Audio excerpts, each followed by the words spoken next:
जय हिंद साथियों, अगर अभी तक आपने हमारे चैनल शोषित जंग को सब्सक्राइब नहीं किया है तो सब्सक्राइब जरूर करें और बेल आइकन दबाना ना भूलें ताकि हर लेटेस्ट धमाकेदार खबरों की अपडेट आप तक पहुंचाई जा सके।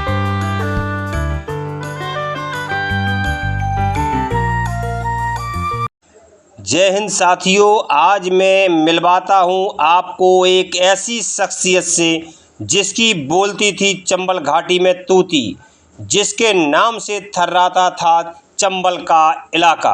सबसे पहले आप इस वीडियो को देखें। पूरब वालों, पश्चिम वालों, उत्तर वालों, दक्षिण वालों, वक्त अभी है, दिल मिला लो। हिंदू, मुस्लिम, सिख, ईसाई, ए आपस में सब भाई भाई, फिर नफरत के नाग न पालो। आज मिटा लो मन के बैर, वरना नहीं तुम्हारी खैर।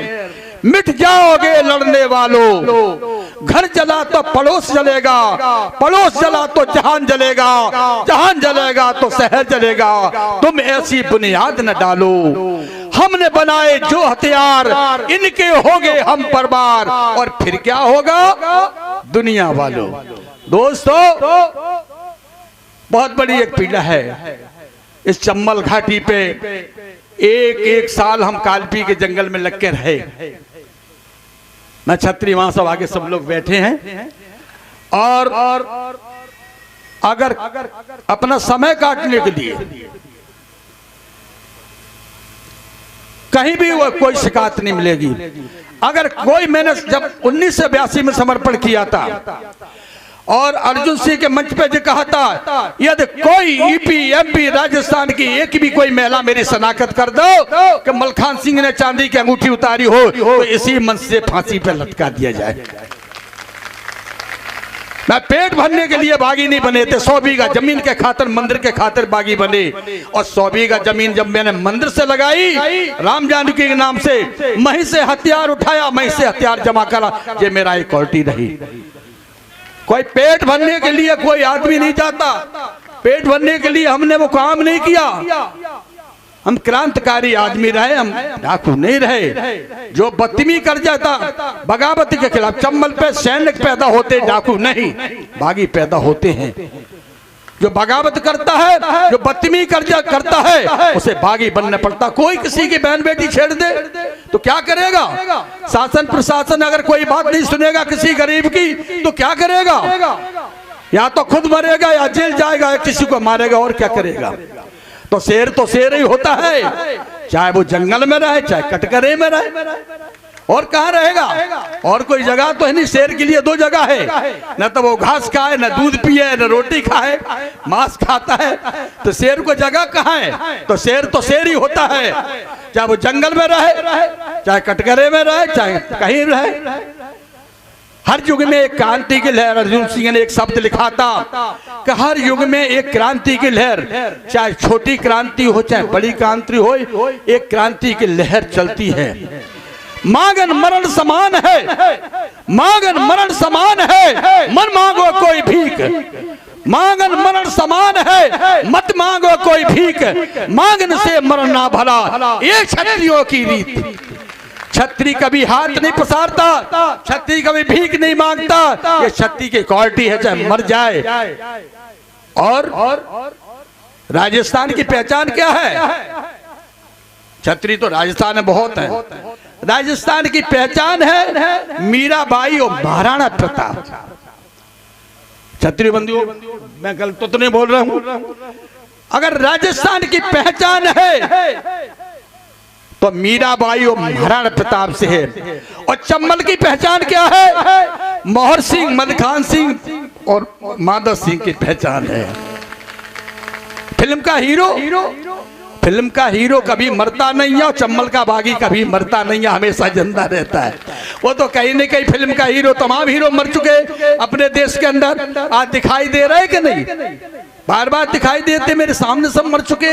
ऐसे चंबल के बागियों का मान सिंह दाऊ राठौर, लाखन सिंह तोमर, माधव सिंह भदौरिया, मोहर सिंह गुर्जर, मलखान सिंह राजपूत, सारे लोग जो अपने अपने हक के लिए लड़ाई लड़े। और शासन ने उनको कायदे से बुलाया। मैं जो चाहते हैं कि चरित्रमान बनो, क्षत्रिय हो, चरित्र से बढ़कर कोई चीज नहीं है। यदि आपका चरित्र मजबूत है तो मैं दावा करते हैं आपको कोई कुछ बिगाड़ नहीं सकता। हमारी बहन बेटी के लिए दया करो। कोई कौम की बहन बेटी है, अपनी बहन के समान मानो। कौन की किसी की कुछ है, चाहे कोई जाति की बहन बेटी है, उसको अपनी बहन बेटी मानोगे तो आपका धर्म बनेगा, आपका कहीं कुछ नहीं बिगड़ेगा। हम लोगों का ये इतिहास रहा कि हमने किसी कौम की बहन बेटी मिली हो, उसके पैर छूने के अलावा हमने कुछ नहीं देखा। ये हम लोगों के इतिहास रहा। हम लुटेरे नहीं है, हम लूट करने वाले लोग नहीं थे। हम अपने हक की लड़ाई लड़े हैं और हक की लड़ाई हमारा मिशन था, वो पूरा हो चुका था, इसलिए मैंने अपना हथियार डाल दिया। बागी की ललकार है, बागी की ललकार है, शक्ति की हुंकार है, अन्याय से आंख चुरा ले, हिरगिज नहीं स्वीकार है। वीर पसूता धरती माता कभी बाज नहीं होती है, जग सोया है वह सूरवीर की मर्यादा नहीं सोती है। नारी का सम्मान हृदय से, नारी का सम्मान हृदय से वीर पुरुष ही करता है। करता हो उद्घोष आज में, करता हो उद्घोष आज में, ध्यान धरो इस वाणी पर, रखनी होगी अपनी सिद्धा मात जगत कल्याणी पर। हे मेरा बाहक नर नार, हे मेरा बाहक नर नार, मलखांसी दुनिया कहती है मेरा ये पूत लाडला, मैं बागी इस मोहित पर। जिसकी जय जयकार मनाना, फिर ऐसा सत्कार करो। जनमानस का नायक हूँ मैं, जनमानस का नायक हूँ मैं, अन्याय से बागी है, अत्याचारी और अनीत से कानून से बागी है। न्याय नहीं जो दे सकता तो शासन स्वीकार नहीं, न्याय नहीं जो दे सकता तो शासन स्वीकार नहीं, नीति नहीं स्पष्ट अगर जो जादुविदा से बागी है। मित्र अगर ऐसा मिल जाए, मित्र अगर ऐसा मिल जाए तो भाग्यमान जनता होगी और नरसिंहों का राज तिलक हो, ऐसी ही दरकार करो।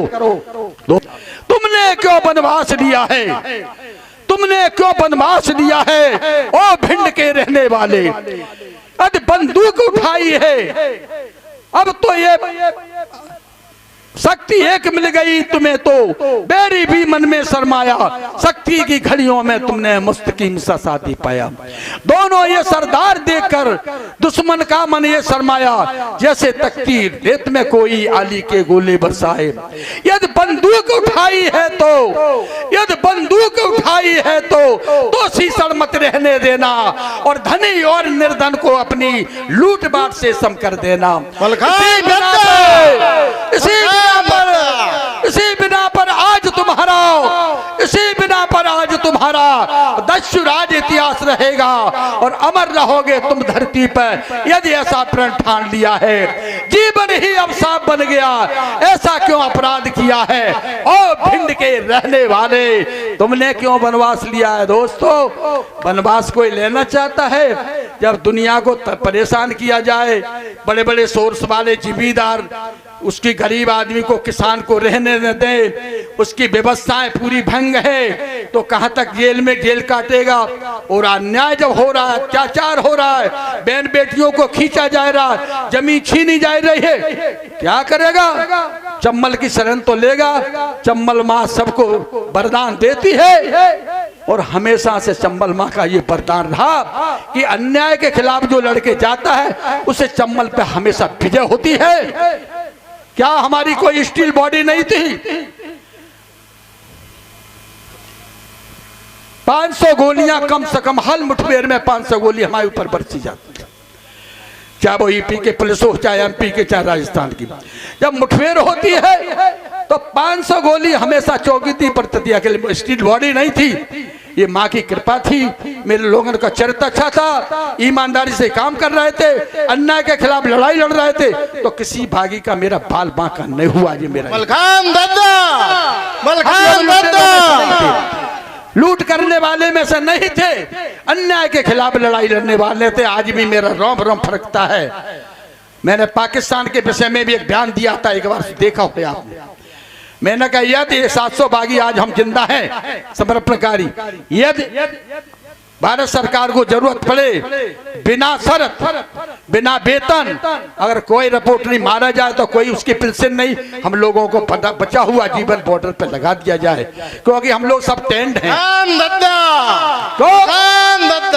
हम कोई अनाड़ी नहीं, हम सब टेंट हैं। जो भारत सरकार पे पहले मिलिट्री में हथियार नहीं आते वो मेरे पास थे 76 में, वो मेरे पास उस समय गए थे, वो पुलिस में नहीं थे, वो हमारे पास थे।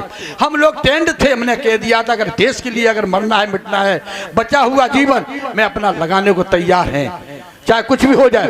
मैं निवेदन करना चाहता हूँ माता बहनों से, और कोई भी चीज समस्या आती है निर्भय होकर अपना चरित्र को मजबूत करें, भाइयों से लड़कों से अपने समझाइए, अपने बच्चों को कंट्रोल करिए, बहन बेटी को कंट्रोल करिए, पढ़ाइए। आपके शिक्षा का विषय है, शिक्षा में ध्यान दीजिए, और क्षत्रियपन का धर्म और धर्म की रक्षा करने के लिए तैयार है आप।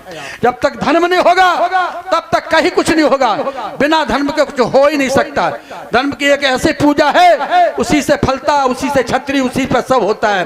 मैं आपसे निवेदन करना चाहते हैं तो सबसे बढ़िया कौन कहता है, कौन कहता है, कौन कहता है कि हम हथियार उठा सकते नहीं, कौन कहता है कि हम हथियार उठा सकते नहीं, अपनी इज्जत और असमत को बचा सकते नहीं, कौन कहता है कि हम हथियार उठा सकते नहीं, अपनी इज्जत और असमत को बचा सकते नहीं। बस वही है मेरी बात, सिर कटा सकते हैं लेकिन सर झुका सकते नहीं। मलखान दादा, मलखान दादा। संकट आया अगर देश पे, संकट आया अगर देश पे तो हम सर देंगे, संकट आया अगर देश पे तो हम सर देंगे, और मातृभूमि की अंचल में खुशियां भर देंगे। तुम गुलाब के फूल उगाने को कहते हो और हम मिट्टी के कंकड़ को सोना कर देंगे। जी हाँ साथियों, वीडियो देखकर आप समझ ही गए होंगे मैं बात कर रहा हूँ चंबल घाटी की एक ऐसी शख्सियत की जिसकी चंबल क्षेत्र में तूती बोलती थी। नाम सुनकर ही अच्छे अच्छों के पैर कांप जाते थे। जी हाँ, मैं बात कर रहा हूँ दस्यु मलखान सिंह की, जिन्हें आज भी क्षेत्र के लोग दद्दा कहकर बुलाते हैं। कड़क आवाज और भारी भरकम कदकाठी रोबीले बड़ी बड़ी मूंछों वाले भिंड जिले के बिलाव गांव में 1945 में जन्मे मलखान सिंह को डाकू या दस्यु से ज्यादा बागी कहलाना पसंद है। दद्दा मलखान सिंह के डाकू बनने के पीछे की कहानी भी बड़ी रोचक है। जुल्म और पुलिसिया रवैये से तंग आकर बंदूक उठाने वाले मलखान सिंह को पहली बार 1964 में आर्म्स एक्ट के तहत गिरफ्तार किया गया था। कुछ दिन बाद वह छूटकर आ गए। साल 1972 से 1975 के बीच डकैती के 3 मामले उन पर दर्ज हुए। साल 1976 की 5 मई को हुआ एक झगड़ा अपने खूनी चरमोत्कर्ष पर पहुंच गया जब उन्होंने दुश्मनी के चलते कैलाश को गोलियों से मारने की कोशिश की। बताया जा रहा है कि 6 गोलियां लगने के बाद भी कैलाश बाल बाल बच गया, लेकिन इस मामले में एक व्यक्ति की मौत हो गई और 2 अन्य घायल हो गए। इस घटना के बाद मलखान सिंह ने जालौन जिले की ओर रुख किया। कुछ डकैतों से और कुछ अपने रिश्तेदारों से संपर्क कर उन्होंने एक सशक्त गिरोह का निर्माण किया। उसके बाद उन्होंने अपहरण, लूट, डकैती की घटनाओं को अंजाम देना शुरू किया। मलखान सिंह की डकैतों की गैंग न सिर्फ किसी एक जिले तक सीमित थी, बल्कि उत्तर प्रदेश के जालौन जिला, इटावा जिला, आगरा जिला से लेकर मध्य प्रदेश के भिंड जिला, ग्वालियर जिला, मुरैना और राजस्थान के धौलपुर जिले तक उनकी धमक थी। बताया जा रहा है कि चंबल में मलखान सिंह के गिरोह में अति आधुनिक हथियारों से लैस करीब 100 से ज़्यादा सदस्य थे। वैसे तो चंबल घाटी में 70-80 के दशक में कई गिरोह थे, लेकिन मलखान सिंह को लोग दस्यु सम्राट के नाम से जानते थे। दस्यु सम्राट मलखान सिंह पर कुल 94 मामले दर्ज थे, जिनमें 18 मामले डकैती के थे, 28 मामले अपहरण के, 19 मामले हत्या के प्रयास के और 17 मामले हत्या के बताए जा रहे हैं। 15 जून 1982 को 70,000 के इनामी दस्यु सम्राट मलखान सिंह ने अपने कुछ साथियों के साथ मध्य प्रदेश में अर्जुन सिंह के नेतृत्व वाली सरकार के समक्ष आत्मसमर्पण कर दिया। 6 साल जेल में रहने के बाद 1989 में मलखान सिंह को सभी मामलों में बरी करके रिहा कर दिया गया। जेल से छूटने के बाद दस्यु सम्राट मलखान सिंह ने राजनीति की ओर रुख किया। साल 2014 के लोकसभा चुनाव में मलखान सिंह भाजपा के लिए प्रचार करते हुए नजर आए। भाजपा से टिकट की उम्मीद लगाए मलखान सिंह को जब 2019 के लोकसभा चुनाव में भाजपा से टिकट नहीं मिला तो उन्होंने शिवपाल सिंह यादव की प्रगतिशील समाजवादी पार्टी के टिकट पर लोकसभा का चुनाव लड़ा। हालांकि वह इस चुनाव में सफल नहीं हुए। रोचक बात यह है कि अपने समय के कुख्यात दस्यु रहे वर्तमान समय के समाजसेवी दद्दा मलखान सिंह की पत्नी ललिता राजपूत वर्तमान समय में गुना जिले की आरोन क्षेत्र की सिनगियाई ग्राम पंचायत से निर्विरोध ग्राम प्रधान हैं।